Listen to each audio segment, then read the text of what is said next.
İlkinci söyleyimi akıttı yıllar. Min sonay yaklayan o günüş doğunna.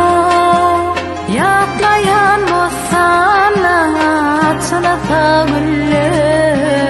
Gülizin yayrad yan atara saçanna.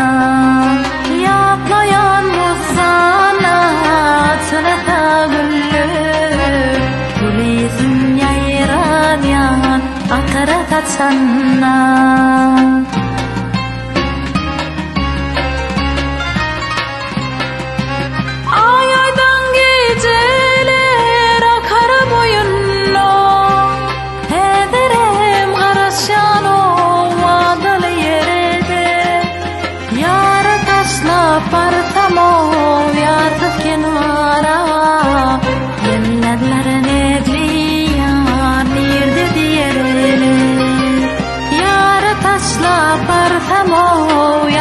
Kenara, kal kunna